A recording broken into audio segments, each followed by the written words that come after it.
Hello and welcome to StudyIQ. I am your friend Rahul Saigaonker. Let's continue our discussion of NCERT Science series. You already know we are discussing science textbook from class 9 where we are doing a chapter by chapter analysis. Until now, we have completed 6 chapters. And in our last interaction, chapter 6, we discussed about tissues. This chapter 6 was discussed in 2 parts. I hope you remember. In part 1, we discussed about plant tissues. And in part 2, we discussed about animal tissues. Animal tissues like the muscular tissue, connective tissue, epithelial tissue, and nervous tissue. Today, we'll move ahead and discuss about chapter 7, another very important discussion connected to biology. Today, we are going to discuss diversity in living organisms. And this chapter is also going to be discussed in different parts. There will be multiple parts to this discussion. Today, it is going to be part 1. And in this discussion, we'll first talk about diversity and the different kingdoms in living organisms. And in our subsequent discussion, we are going to focus on some important kingdoms which are very relevant for us from exam perspective. All right, so let's begin and discuss about diversity of living organisms. But before that, there is a small notice for all of you.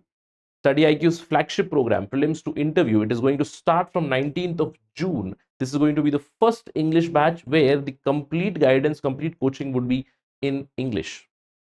It's the most comprehensive batch where we will be hand-holding you for prelims till your interview stage. It has been designed at a very comprehensive price of 29,999. If you want heaviest discount, do use my code Rahul Live. Just visit our website studyiq.com. I'll see you in the class. All right, let's begin today's discussion. Diversity in living organisms. Now, here we are going to discuss about how are we going to classify living organisms. Earth is the only planet which is called as biosphere because it has life, and this life is present in various forms. What is the meaning of this biodiversity? Biodiversity means diversity of life form. We see in our environment, in our biosphere on Earth, we see different kinds of organisms, right? If you look at humans only, there is so much of diversity among humans, so many different features, different races, different characteristics can be seen. Forget about humans, look at the animals. Among animals itself, you have the feline category. For example, you have tigers, you have lions, you have cats, you have different kinds of animals. Different microorganisms are found on Mother Earth. There is immense biodiversity, especially between the two tropics. Why? Because warm and humid tropical regions, they support biodiversity, and that's why it is said that in Mother Earth also a large amount of biodiversity can be seen, especially in these tropics. It doesn't mean biodiversity is not present above the tropics or below the tropics. It's there, but maximum biodiversity can be seen in this, and that's why we see that no two people are similar. Somebody has more height, somebody is a little short, somebody is well built, somebody is very slim, very athletic. So we see so many diverse features among living organisms. Look at any kind of species. Look at different dogs, horses, etc. There are so many different categories, different variants among themselves. The big question in front of all of us was, how do we categorize or how do we classify these living organisms? How do we do it? It's quite bewildering that there is a lot of variety to life. Now, what I want to do, I want to understand or I want to classify life forms into different groups. How can I do it? How can I do it? Many people have tried it. For example, Aristotle. Now, Aristotle, he went for a very simple kind of categorization. He said there are some living organisms which live on Earth, that means on the land. There are some which are in water, aquatic animals, aquatic plants. Then there are some which are basically airborne, like the birds. A simple kind of categorization, right? Many people have tried it. On the basis of different characteristics. For instance, we have also discussed how can we classify things. We classify things on the basis of the most fundamental and structural unit of life, that is cell. How do we classify them? Is a cell prokaryotic or a eukaryotic cell? You know, prokaryotic cells are not non-advanced cells. They are mostly primitive cells. Yes, they do have cell wall, they do have cytoplasm, but their genetic information is very little. Their genetic information is not bound by a nuclear membrane. Those are called prokaryotic, meaning they do not have a true nucleus. Whereas advanced species or advanced organisms, they have a eukaryotic cell in them, meaning they have specialized cell organelles. They have mitochondria, they have Golgi complex, they have vacuole, etc. But this prokaryotic cell or prokaryotic organisms, they do not have any kind of specialized organelles in them. One of the means is this classification, starting with prokaryote and eukaryote. But we do see it is just for the cellular organisms. Say prokaryotic versus eukaryotic, a much simpler kind of classification. But we started to ask more questions. Yes, what type of cell? This is one of the means of classifying. But is an organism unicellular or multicellular? Yes, we can categorize on the basis of that also. Does it produce its own food?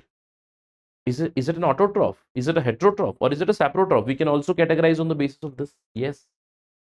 We can also categorize on the basis of specialization that organism has. Does a living entity have any kind of specialized organs? We have, right? See, this is a very big speciality among humans, or I would say apes and primates, that we have opposable thumb. Because of this opposable thumb, we are able to do, or we are able to perform so many tasks which other animals cannot do it, just because of this evolutionary development. One of the bases of classification can also be evolution. Charles Darwin also tried it, right? So different people have tried different explanations for categorization or classification of living organisms. We can also ask, what is the level of organization and development of those organs? So based on these kind of questions, based on these kind of parameters, categorization or classification of living organisms has been done by some biologists. It started with Ernest Haeckel, Robert Whittaker, and Carl Woese, who tried to classify all the living organisms in very broad categories. Now what they did was, all the living organisms, all the living things, they categorized basically into 5 different kingdoms. And they named those kingdoms as Monera, Protista, Fungi, Plantae, and Animalia. These are kingdoms. And these kingdoms were further subdivided into subgroups or subcategories, reaching way till the end of species. Many scientists have contributed. For instance, the Monera family or Monera kingdom was ultimately subdivided into Archaebacteria and Eubacteria by Woese. So such subcategorization has also been done. So today, when we enter into the field of taxonomy is basically classification of living organisms according to some parameters, some characteristics. And we have gone for taxonomy of each and every species. And under taxonomy, what do we look for? What is the hierarchy that we have created? From 1990s, we have also created one more level called domain, which is the topmost level, which is based on what kind of cell that organism has. Is it eukaryotic or prokaryotic? So first domain, then we reach into kingdom. 5 kinds of kingdoms have been categorized. Under that, we have created subgroups or subcategories. Under the kingdom, we have phylum, we have class. Below that, we have order. Below that, family, genus, and ultimately species. Now, if we look at us humans, if you look at us, what domain do we belong? We belong to the domain of eukarya. That means our body is composed of eukaryotic cells. We are under the kingdom Animalia. Our phylum is Chordata, because we have our spinal cord, right? We have Chordata. Under that, we come under the class Mammalia, because humans give birth to young ones on the basis of that characteristic. Then there is order called as primate. Under primates, we belong to the family of Hominidae, and under that we belong to a genus of Homo. Ultimately, we are called Homo sapiens. This is our species, human species. Very similar to that, we have created different classifications of different living organisms, different order, different genus, different families. Different scientists have contributed towards that. So a classification has been done into different subgroups, reaching up to the level of species. Now, species is the last stage, which is nothing but a categorization of all the living organisms in that species. They are able to interbreed and they are able to perpetuate their population among the same species. All right, that's the basic categorization. Now, to understand this domain as a taxonomic unit was rather added lately in 1990s. The early taxonomies, they did not have domain. They directly started with the concept of kingdom. But now we do find a domain. Domain is basically eukarya or prokarya, right? It is divided into eukaryota or eukarya, archaea, and bacteria. Below this domain, we have kingdom. And initially, there were only two kingdoms, Plantae and Animalia. But with the development of microscope, compound microscope, with the scientific development, we started to realize that there are many microorganisms in and around us. Then we created more kingdoms. Today, we have 5 broad kingdoms: Monera, Protista, Fungi, Animalia, and Plantae. And later biologists, later researchers have further contributed to it. For instance, as I told you, Monera is further divided into archaea and eubacteria. These days, we also talk about cyanobacteria. Similarly, Protista was further divided into Chromista and Protozoa. In Protista, we had algae before, right? The green algae especially, they have been removed from Protista and they have been added into kingdom Plantae. Such changes have been made. So first, it's domain, then we have a kingdom, then we have a phylum. Phylum is the next level of kingdom of classification, which is based on similar physical similarities. And in animals, in Animalia kingdom, we have 34 different phyla. In Plantae, we have 13 different phyla. Similarly, in Protista and in bacteria families, we have different phyla. Below phyla, we have different classes. Classes is again under the phylum, we have divided them into classes. For instance, in animals, in Animalia kingdom, we have a class of Mammalia. Humans belong to the Mammalia class. We have a class of aves, that means birds. We have a class of reptilia, the reptiles belong to it. Below class, we have created an order. Class is further divided into order. Order, for example, in Mammalia, there are more than 20 orders. Different kinds of mammals are found. For example, primates, we can come under primates. Then there is carnivora, cetaceans. Then there is Chiropetra. Chiropetra, for instance, bats, right? Bats come under Chiropetra. Below order, we have different families, right? Families are organisms within a family that have more thing common than any other classification. So in a family, different kinds of living organisms, they have similar kind of traits. For example, when I say feline, right? When I say feline category, feline or Felidae is a family.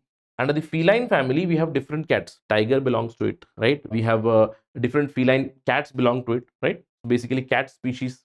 Similarly, you have Canidae. To Canidae, the canines or dogs, foxes, wolves, they all belong to this family. Now, below family, we have genus and species. Genus is basically generic name for that particular organism, and below genus, we have specific species based name.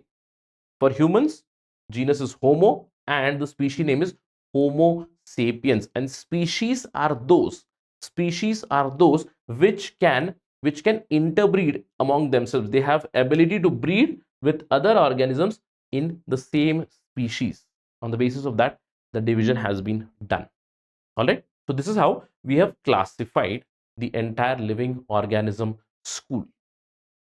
Now the question is, what are these different kingdoms? What kind of subcategorization has been done? The important things would be discussed.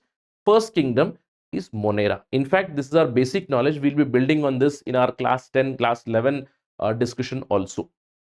Monera, it's basically the kingdom of microorganisms. And when I say Monera, please remember, Monera are prokaryotes. They are prokaryotes. So these are Monera. Under Monera, we see microorganisms, mostly unicellular organisms, which do not have a well-defined nucleus. That means their genetic material is completely spread out into the cell. They do not have a nuclear membrane. The classic example of this is bacteria, bacterial cell. You can talk about Anabaena. These are the microorganisms from Monera kingdom. And if you look at Monerans, they are generally unicellular organisms. The subcategorization is a little less compared to the other kingdoms. Then these are found almost everywhere, mostly in the moist environment. They are found extensively, but you can find them anywhere. You can find them deep inside the ocean. They might be parasitic. They might be based on chemicals, right? They might be They might be producing their own foods also. All right. Monerans, they do not possess any membrane-based organelles. They don't have any organs. Now, this is a classic example of that bacteria. A bacteria does not have any specialized organelles. It does not have any mitochondria or any lysosome or any Golgi complex or endoplasmic reticulum. Yes, it does have a cell membrane. It does have a cell wall. Many bacteria have a cell wall. They do have cytoplasm in it. They have your genetic material in it, but that genetic material is spread throughout. They do not have any kind of nuclear membrane around them. But they have ribosomes. They have special kind of ribosomes which are called as 70S ribosomes. We'll talk about them in our subsequent discussions. And their DNA is naked. Now, when we talk about Monerans or the kingdom of Monera, it can be further subdivided into these three categories. One is archaic bacteria, which are very, very primitive bacteria. Now, since they are archaic bacteria, ancient bacteria, they can survive extremes. They can survive extreme temperature, extreme pH. We have acidophile bacteria, which can survive in extreme acidic medium also, right? So bacteria which are found mostly in extreme habitats. You will find bacteria even near or in and around volcanoes also, right? Apart from that, there is eubacteria. These are the true bacteria. These are the true bacteria which have a cell wall which is made up of peptidoglycan. Apart from that, there is cyanobacteria which has been categorized. Cyanobacteria are these blue-green algae or which are able to produce their own food. They are able to undergo photosynthesis. So you can say that these bacteria are basically autotrophs. That means they can produce their own food because they have some sort of chlorophyll. They have bacteriochlorophyll. They have specific bacteriochlorophyll because of which they are able to produce their own food. All right. So this is kingdom Monera. The second kingdom is kingdom Protista. Please remember, when I say kingdom Protista, only one kingdom is prokaryotic. Kingdom Protista is not prokaryote. Many times aspirants get confused because there is pro in this. They are not prokaryote. Please remember, these are eukaryotic organisms, eukaryotic living organisms. So protists are eukaryotic unicellular organisms which might have a flagella or some sort of cilia on their outside. They can further be classified into algae, diatoms, flagellates, etc. Classic example of protists, they include algae. Although the green algae which are able to perform photosynthesis, they have been removed from Protista and they have been put into Plantae. But many algae, they are still part of Protista, protists, amoeba, paramecium. These are some of the examples that come under Protista family. Under the Protista family, we need to understand that these are eukaryotic organisms. They have true nucleus. Protists, they are generally found in water. They are aquatic microorganisms, but they can also be found in soil or wherever there is moisture. You will find protists there. Apart from that, most protist species, the Protista species, they are unicellular organisms, but there is no hard and fast rule like that. Some protists can also be multicellular. One of the classic example being, I can give example of kelp, right? Kelps, they come under protists. You must have heard about that. Kelp are multicellular protists. All right. And again, under the kingdom protists, we can subdivide them as plant-like protists, fungi-like protists, and animal-like protists. These are some of the subcategorization of that. Not very important, but please remember, amoeba, protozoa, flagellated protozoas, ciliated protozoas, they all come under animal-like protist subgroup. All right. So please remember examples of amoeba, paramecium, different protozoa. For instance, there are many protozoas which lead to diseases in humans. So whenever you read about protozoa, they belong to protist family. All right. Don't forget about that. For instance, malaria is caused by a protozoa called as plasmodium. So do remember about that. So this is about the Protista family. Then there is fungi. Fungi is relatively easy. You must have read about it. You know about this. Fungi are, please remember, eukaryotic organisms. They can be unicellular. They can also be multicellular. All right. They are eukaryotic. In fact, fungi are most close kind of cells. They come very close to plant cells. They also have cell wall in them. But please remember, fungi, they do not have these complex tissues. We discussed about plant tissues in our discussion, right? Plants have complex tissues. So fungi do not have any sort of complex tissues. They do not have any vascular tissues, etc. There is no concept of xylem, phloem, etc. All right. Fungi can be, I can give many examples of that, because in our day-to-day life, there is no need that there are microorganisms only. I don't need a microscope to see them, because a colony of fungi can easily be seen even with naked eyes, right? We know some fungi can be problematic for humans. Some fungi are extremely beneficial for us. We can produce bread, alcohol, etc. Saccharomyces cerevisiae, yeast is one of the example. Penicillium mold, we get antibiotic from that. Then there is agaricus mushroom. Many mushrooms are also edible. Many mushrooms are also narcotic substances. So please remember that fungi can also be sub-classified into different categories. Fungi can be saprophytic, meaning they feed on dead and decaying organic matter. They are called as saprophytes. They can also be parasites, right? Fungi that feed on other living organisms. They feed on the hosts, or fungi can also get into some sort of symbiotic relationship. We can give many examples of that. For example, lichens are one of the examples of symbiotic relationship. We can also give example of mycorrhiza. In fact, this is the picture of lichen itself. Fungi that feed on other living organisms but do not harm the host. They do not harm the host. They get into a symbiotic relationship. Mycorrhiza, lichens, etc.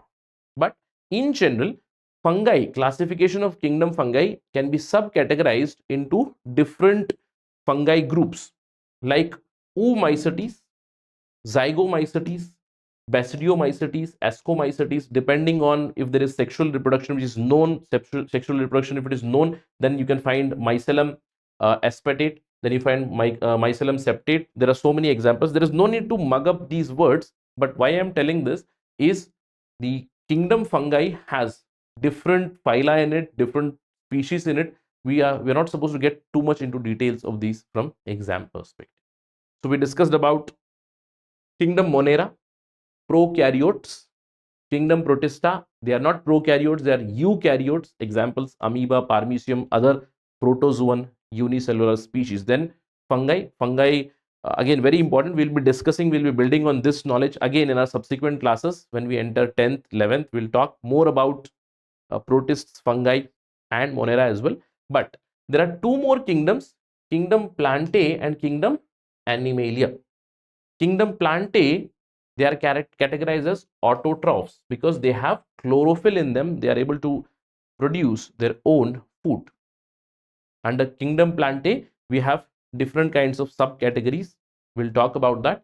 And under Animalia, they are heterotrophs. Yes, of course, they are multicellular eukaryotes with special kind of organs.